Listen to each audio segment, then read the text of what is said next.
Hello and welcome to the 99th Monkey Liberty News for November 4th, 2013. Yeah, it's a Monday, bummer, huh? From CCSU, these are some photos that have been tweeted. CCSU is on lockdown. Somebody thought that they saw somebody carrying a gun, and as Stacy Herbert tweeted, it will probably turn out to be an umbrella, just because everybody is so jumpy. So we'll see where that goes. The noise about Obamacare just continues, and this is going to be with us for some time. So we're either going to have to learn how to live with it, or we're going to have to learn how to get rid of it. And so I believe that we're probably going to be hearing a lot about Obamacare, thinking about it. I mean, as we get our insurance letters, we had a notification that our health insurance is going to change. So this is going to be ongoing.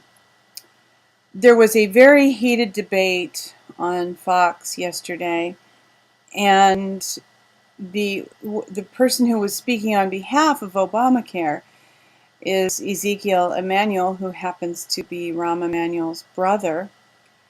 And it's interesting to watch because it takes 15 minutes, but Emanuel was pretty clearly stating that the insurance industry wants to be rid of smaller, more independent.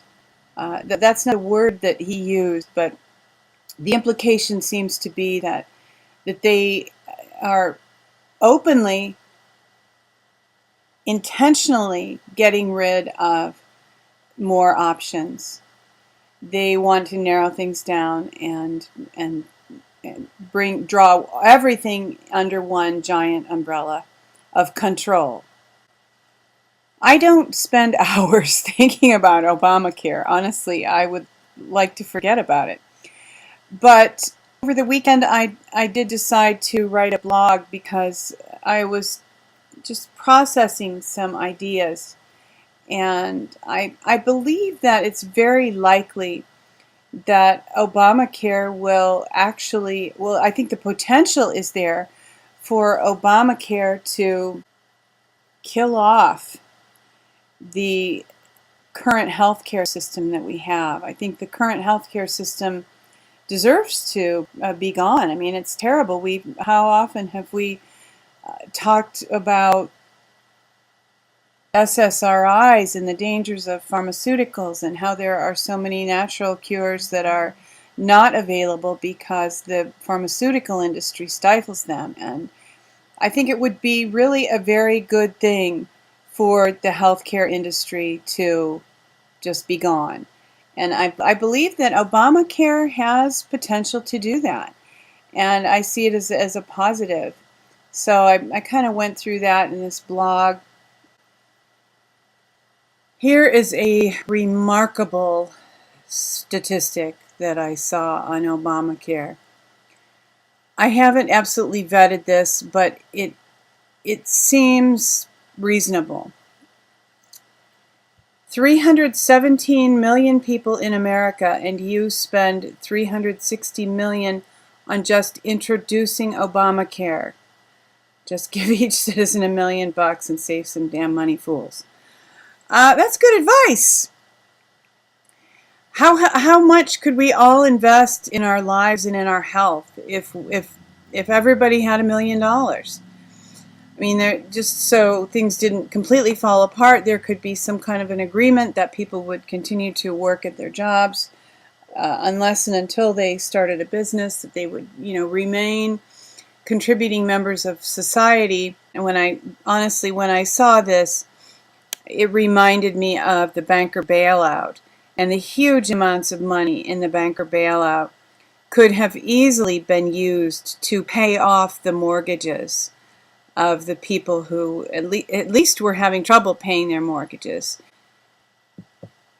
And while we're looking at numbers, I wanted to mention this. Democide.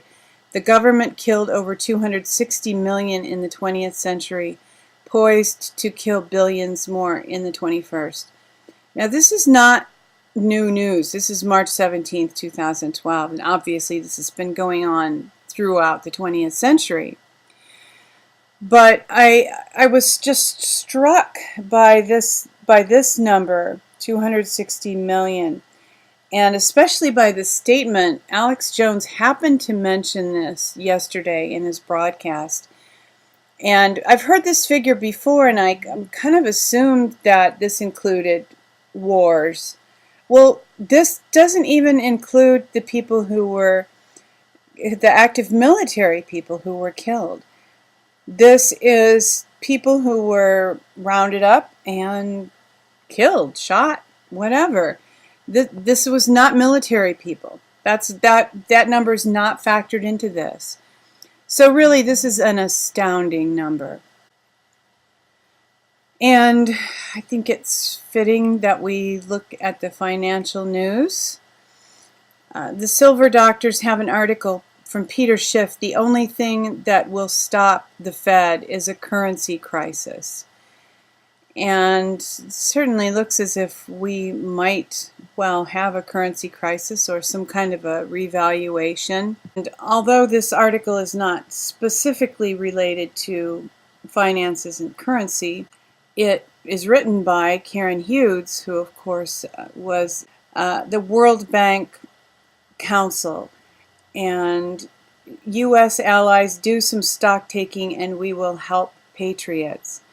Karen Hudes is kind of negotiating, I think, between different groups, mostly for the people. What she ultimately wants to see happen is that the rule of law be reinstated. And she has many different approaches. She's a really interesting person to follow on Facebook. So this article is interesting, and her comment is also interesting. And she's kind of been a sort of a liaison between different groups. She did an interview with Benjamin Fulford, and this was it's difficult to find, I guess. Benjamin Fulford on his blog mentioned that he had done this interview, but that they were only going to make it available for one day, that it had been hacked and people were having difficulty finding it. So here it is, for the time being anyway, on Kauai. And of course, Kauai has been aligned with OPPT, and this is a bit of a mystery to me, because Karen Hudes specifically stated OPPT does not have authority to file on behalf of the world, and it is just there to confound and confuse. So if you want to know Karen Hudes' ideas and opinions about OPPT, there they are. That was a statement that she made in a comment on Facebook. And Karen Hudes has a lot of contacts. She's networked with a lot of people. She's networked, she says, with Pentagon people, and this is an ongoing what's been happening with the military. This is from Press TV. U.S. commander in Japan relieved of duty due to alleged misconduct. So here is another significant military leader who has been removed from his command, fired, essentially and effectively. So there's this ongoing tension, and I don't want to use the word battle, but it probably actually is a sort of battle. And Karen Hudes is a good source of information for if you want to try to piece things together. Now, she's very intelligent, and the way she communicates is, she communicates on a pretty high level, to be honest. A lot of what she has to say and write is somewhat over my head, because her scope is just so broad. She knows where the gold is, she knows who the good guys are, she knows who the bad guys are, and she sees the tensions between them. And how they play out.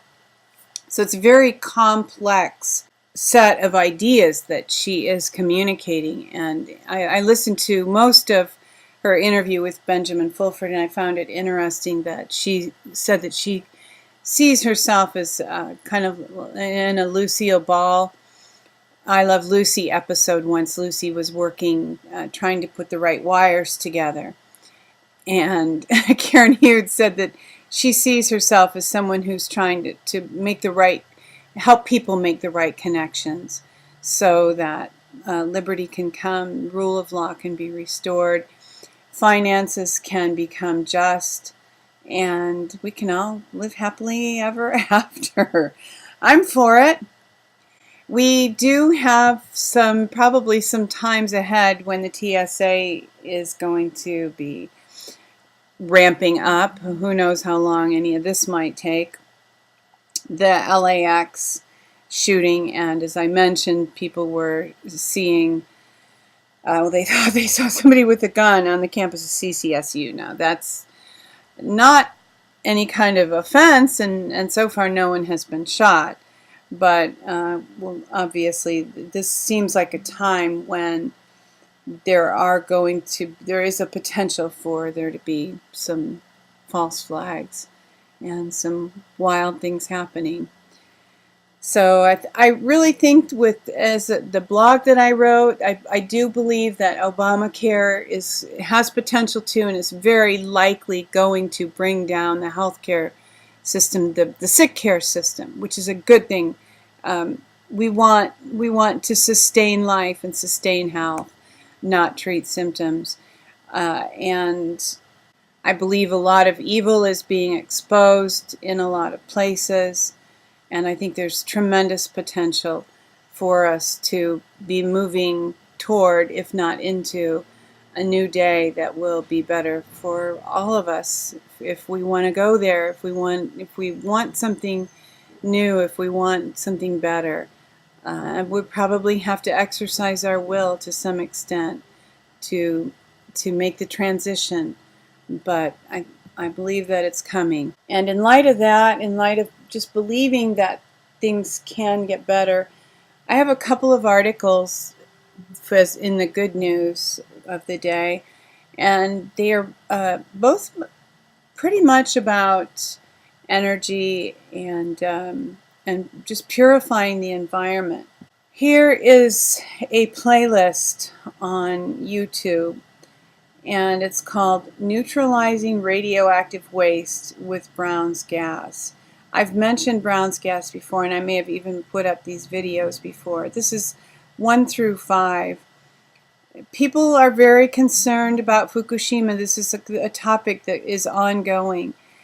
And Brown's gas can be used to eliminate safely and cleanly nuclear waste and any kind of toxic waste. And it also is a tremendous source of energy. So, and not just when you're eliminating waste, it can be used to generate energy. The source is water, and there's great potential here. Natural News has an article, New Miracle Material Poised to Alleviate the Global Water and Energy Crisis. This is a substance that is very available, abundant, and it is, as the article says, a multitasking wonder. As noted in Science Daily, the nanomaterial created from titanium dioxide can produce clean water and hydrogen when exposed to sunlight, remove salt from water at a high flux rate, be made into a cost-effective anti-fouling filtration membrane, destroy harmful pathogens and be used as antibacterial bandages, be made into economical solar cells for generating electricity, double battery life when used in lithium-ion batteries. So, as you can see, good news. Weeping may endure for a night, but joy comes in the morning. So we just have to hold on through whatever darkness, and the light will come again. Thank you for joining us for today's version of the news. Hoping that you're having a great day. Hope that you have a great week coming up. That you will love one another, take care, and insist on liberty.